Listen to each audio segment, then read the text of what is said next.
Hello ladies and gentlemen and welcome to Classic Wrestling Reminiscing presented by RP Tube Vision. Here is your host, Ronald Ray.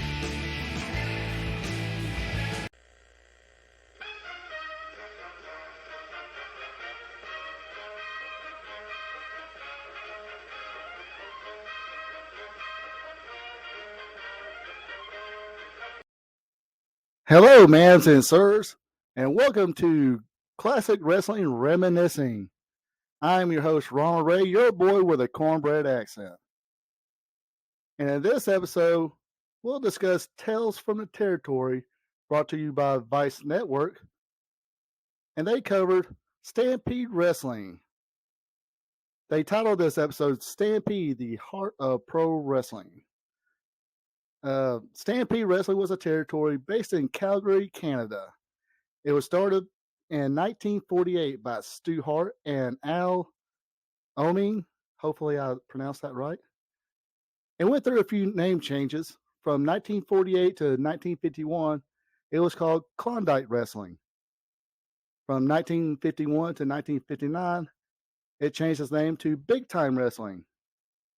Al Oming would retire in 1959, giving Stu Hart full control of the territory. Then he renamed it to Wildcat Wrestling. This name will last until 1967, when Stu Hart changed the name to Stampede Wrestling. And this name will stick until the original closing, the reopening, and the reclosing of the territory.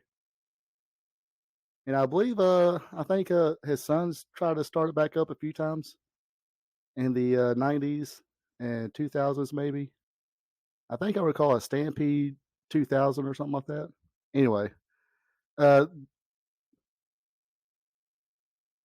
the Stampede Wrestling definitely stuck.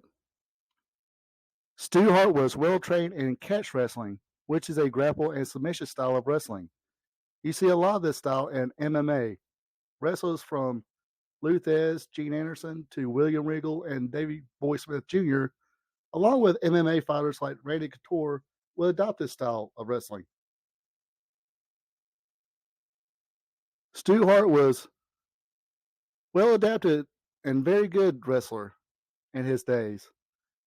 He even qualified to compete in the 1940 Summer Olympics in Helsinki, but due to the outbreak of World War II, the Olympics were canceled. And from what I was reading, this really tore Stu Hart up because it was his lifelong dream to compete in the Olympics. But he was an accomplished athlete. He was a baseball player and apparently a good football player. Played a couple seasons of pro football for the Edmonton Eskimos of the CFL. Paul Bosch will introduce Stu Hart to a woman by the name of Helen Smith, who is from New York. And in 1947, Stu and Helen would get married, and they would do a lot of fucking, as evidence of them having 12 children. Could you imagine back in the day, or if this was today's time, they would probably have their own reality TV show. But yeah, 12 children just between them two. I'm pretty sure, haven't read anything, but I think it's pretty much all this, all natural too. I don't think it was any medicines involved because none were twins. So yeah, boom, kid, boom, another kid, boom, another kid. Yeah, a lot of fucking there. Stu Hart was also known for training or giving a hand in the advanced training of pro wrestlers. He trained his 8 sons to be wrestlers. He also trained Superstar Billy Graham, the Junkyard Dog, and Brian Pillman, plus, as I mentioned before, countless others, how to wrestle. Story goes, he would love to get those big guys with the big guys, the big arms, the big football player types, and take them down to the dungeon, which was in the Hart Mansion basement, where he trained all the wrestlers. But he'll definitely like get the big guys down there and stretch them. The round table includes the scary boogeyman Madman from the Sudan, Abdullah the Butcher, No Class Bobby Bass, who, to be honest, I don't have any memories and was couldn't really get little to no information about his career except for how he got the nickname No Class, which they discuss here. Um, Kayfabe's last hero, Dr. D. David Schultz. Of course, maybe you know they did an episode about it. Vice did an episode of Dark Side of the Ring discussing where Dr. D slapped the crap out of John Stossel. And of course, we have Bret the Hitman Hart, son of Stu Hart, a Triple Crown champion, which I think it was the second guy to do the Triple Crown. Back in the day of the WWF, they had only 3 championships: the World, Intercontinental, and Tag Team Championship. And he was the second guy to pull off the Triple Crown. Of course, mentioned before, Stu liked to stretch people. And the first story, Brett talks about how this wrestling coach at a gym, who they were supposed to just give like a little seminar to, was making fun of pro wrestlers. And like he said, hey, maybe Stu could show us a drop kick or something like that. And of course, Stu kind of he stretched him and put him in his place. Also discussed where future tag team partner of Bret Hart, Jim Neidhart. As Bret Hart was doing laundry, he was seeing his future tag team partner being stretched by Stu Hart. And of course, as you see, they always doing the Stu Hart impressions. And if you ever watch any shooter interviews with other wrestlers, I think the Stu Hart impressions is a close second to people who do Dusty Rhodes impressions. I think it's Dusty Rhodes, Stu Hart, and Jim Barnett. People love doing impressions of. And then they discussed Smith Hart's not so great driving skills. Apparently, he drove like a madman, and not to lose focus on the topic here. I do like to think I'm pretty sure Bret Hart drew that. Bret Hart was a very good cartoon type artist. Drew a lot of great pictures. Him and Jerry Lawler are very well known for that. But anyway, as many of you do know, Andre the Giant was a huge attraction. He was booked out by Vince McMahon Sr., so I'm pretty sure if this fight caused Andre to no-show a town, one thing, Andre was mad because he missed a payday, and plus the pride of, not be able to make a show. I'm pretty sure the promoter of the town, who had this guaranteed sellout attraction, is supposed to be there. Now he's having to tell his audience that Andre's not going to make it, because that puts the promoter now in a bad light, especially with the fans. Not having somebody you advertise show up. I mean, it does say card subject to change, but still not a good look. And I'm pretty sure he called Vince Senior, and Vince Senior was not so happy to get that phone call, because that lost his booking fee money, and again lost face with another promoter. So this whole instance, caused like a chain of effect that they really didn't discuss here, but I'm pretty sure this is what all happened. Just taking an educated guess. So I'm also taking an educated guess. Vince Senior probably had a lot to do with Andre not being booked in Stampede, or at least Vince wasn't going to like force Andre to go there if it was his choice. Usually, I'm pretty sure if Stampede called, he could have Vince could have gave him a little bit more money or something like that, but he wasn't going to balk to the fact that Vince Senior himself caused, this incident caused Andre to miss a town. So I'm pretty sure Vince, like I said, had a lot to do with Andre not going back to Stampede after this incident. And to make an educated guess, I do mention that Smith Hart came out with his hands out, wanting to be handcuffed. I think he was really begging to go to jail. Because think about it, you just pissed off a 7'4" Andre the Giant. I'm pretty sure Smith Hart, along with anybody else in that situation, would have felt safer in a jail than anywhere near Andre. Nick's segment was called the language of kayfabe.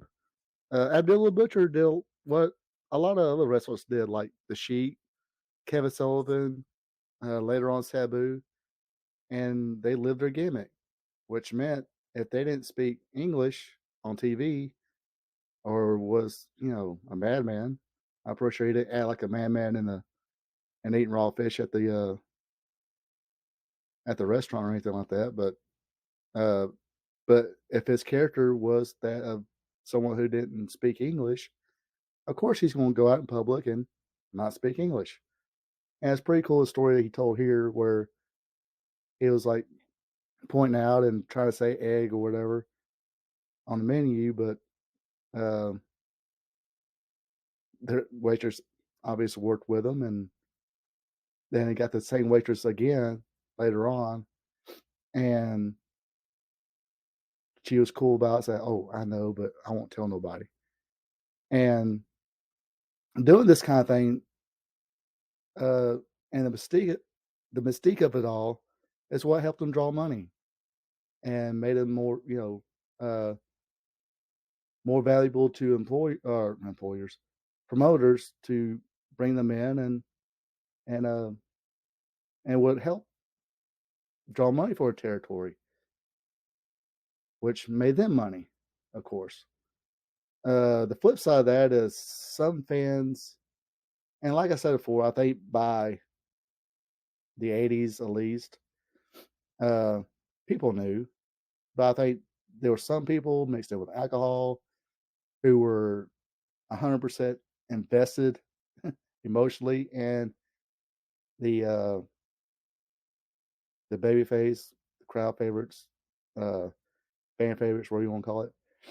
Um, that and of course, a few of those, and I think a small percent of the fans at this time probably thought it was 100% real, uh, and they would go after the heels, as you've seen in previous episodes, and as I've discussed here. Um, but never heard about the kidnapping thing, but that's pretty low. And but heard about plenty of parking lot incidents, and as Dr. D was talking about, it was nothing a hockey stick couldn't fix. Um, and it is pretty funny, because you, like I said, you watch different things and have the second generation wrestlers talk about how their fathers never sparring them up as they were kids. So they would always think, hey, that my dad's really getting hurt. And of course, here it was Brett kicking, Abdullah. And it wouldn't surprise me if Stu really didn't say, hey, Abdullah, next time that little bastard does that, you kill the little bastard. See there's my Stu Hart impression. Probably not as good as a lot. And I wonder if when Brett seen incidents where Archie the Stomper, came in and after talking about he was going to beat Stu's kid, pile drive Helen in the middle of the street, all this other stuff. That then when he sees the Stomper pull up, get his paycheck, and being cordial towards mom, and of course Helen being cordial towards him, and seeing Stu, trying to fix the cast, if somebody not in the business pulls up and to sell that, yeah, my arm's broken. I wonder if he felt like a lot of kids. Hopefully, kids are not hearing this, um, especially after the foul language, I the f bomb I dropped earlier.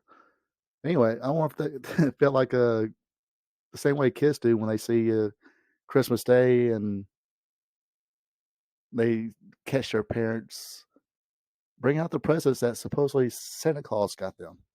Um, I wonder if it had the same effect. Anyway, yeah, so keeping kayfabe, keeping the mystique of this is all real was very important at that time. And who doesn't like a good rib story? This one is scary though, I thought. Um, now I'm sure it obviously it seems funny now, but obviously it wasn't funny back then, especially somebody I wouldn't think did drugs. Mm, probably not no mind altering drugs. So yeah, kids out there, if you're listening, especially your older kids and teenagers and young men out there, don't be putting LSD or any kind of mind altering drugs in somebody's drink. That's not cool because you don't know how they're gonna react. It could be it could turn out very bad. And people out there kind of, hey, when you're out for New Year's Eve and all that, pay attention to your drink. Make sure you get your own drink, you fix your own drink. Uh, don't lose eye contact with that drink. That way, you won't be a victim to either a harmful or what's supposed to be a harmless fun prank, or somebody really wanted to go out to hurt you. During this time. So anyway, that's your PSA of the day. Now let's get on to the fun stuff where Dr. D had his revenge, and it was a brutal one. Gosh, putting a X-Lax in one batch of cookies and selling that he had problems too, uh, and having another batch with horse laxatives. Man, I bet you that was a and poor Brett thought it was the hot dogs and wound up being the cookies. Uh, Lost whore assholes, I bet.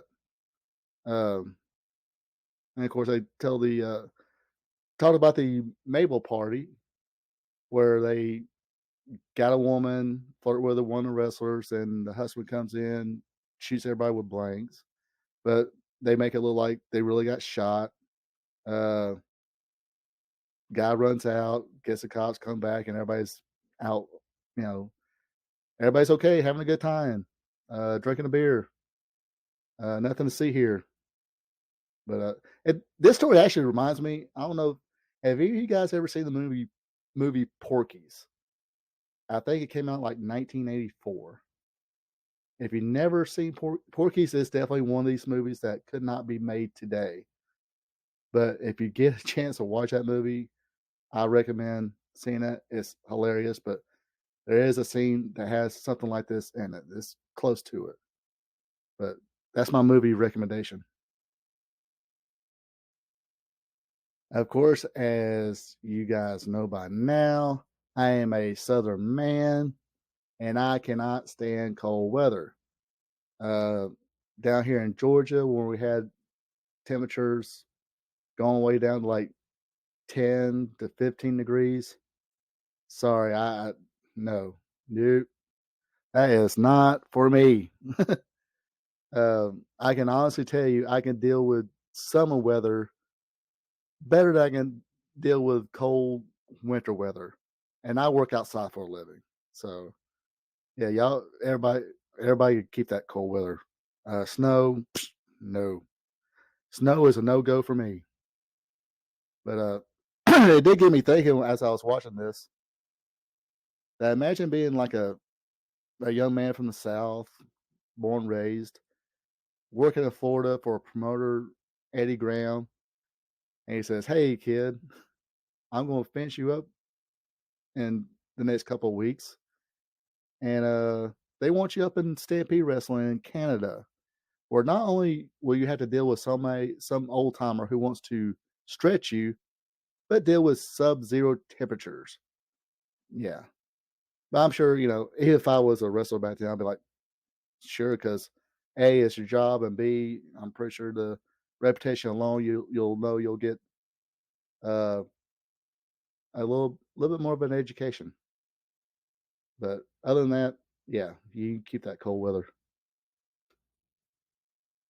And the last segment was Death of the Territory. We learned that Bad News Allen, who was Bad News Brown in the WWF, was definitely bad news for the Stampede territory. Uh, I think he also had a little bit of reputation of he really didn't take no shit from anybody. But it looked like it'll be a good angle on paper. Um, Pile drives uh, the Stomper's kid, Stomper, who's been a heel forever in the territory, turns babyface. Now becomes a hero because I'm pretty sure a lot of the fans um, at the time, you're probably down to, if it was down a little bit, you're probably down to your hardcores who've seen Stomper for years. And now it's like, okay, we do respect the guy, but now he's going to be a babyface. Oh, wow. Uh, we're definitely going to be buying into this.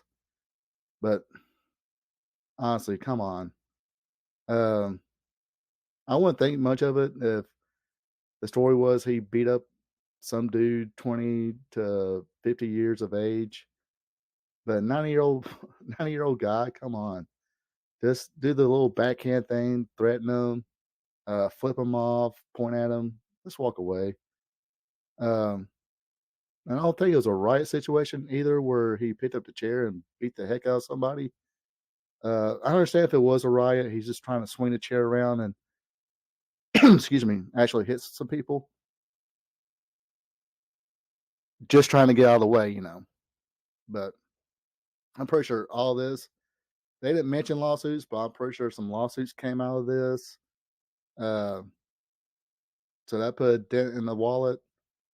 Uh, the commissioner and the suspensions plus the fines, that'll put definitely put a dent in the wallet. Um, and I know I don't. I'm pretty sure, like I said before, probably down to your hardcore fans. A lot of fans probably been there for years, and when you see somebody you probably talked to, especially a 90-year-old man, uh, get manhandled, it kind of turns you off. It's like this isn't good.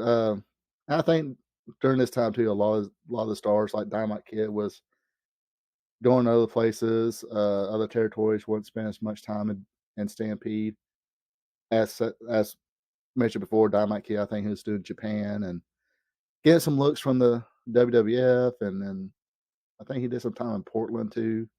All the other territories, and of course there was a whole Vince McMahon Jr. Hostile takeover of all the territories, or better yet, the whole pro wrestling industry at the time. Um, which it sucks to hear that he never did Pace too. Yeah, I understand that he got Brett a job and a lot of his talent, like Davey Boy Smith and Dynamite Kid, jobs there. But still, uh, gotta get gotta pay the guy. You bought something, pay for it. Um, yeah, you definitely got. If you buy it or say you're going to buy it, pay for it. Anyway, this is the end of their episode of Stampede, the Heart of Pro Wrestling. Uh, okay, I learned a few little things here and there. Um, Stampede Wrestling for me though, it was another promotion that I didn't really see full episodes of, and of course, being a wrestling geek at the time, I would get the magazines, read about Stampede, and this, of course, when they reopened at the time, and they had a good crop of young talent there. Larry Cameron, Brian Pillman, and of course Owen Hart, who unfortunately, rest in peace, all those guys are no longer with us. Um, and there was a show called Pro Wrestling This Week, hosted by Joe Pansino and Gordon Soley, would show a match, from the Stampede, and it would feature one of these guys. So that was pretty good. Um, and I also think this was the British Bulldogs' last run there. Um, I think Dynamite was unfortunately tail end his career, whether he really accepted that or not, it's another story. Um, but yeah, they came back in after leaving WWF. Did a angle where they split. The supposed brother of Davey Boy Smith, Johnny Smith, sided with Dynamite. I think they called themselves the British Bruisers at the time. And they went to Japan, and of course, Davey went back to the WWF, and rest is history. But yeah, this will conclude this week's Classic Wrestling Reminiscing. I will be doing recap shows of the rest of the season of Vice's Tales from Territory, and I'll also be doing my own little uh, Classic Wrestling Reminiscing involving subjects of dealing with classic wrestling. There we go. Spit it out, Ron. You can do it. Anyway, if you like this episode, as mentioned before, if you like this, hit the like and subscribe button. And I'll catch you guys next time. You folks take it easy. We here at RP Tube Vision would like to thank you for tuning in. Don't forget to like, subscribe, and share.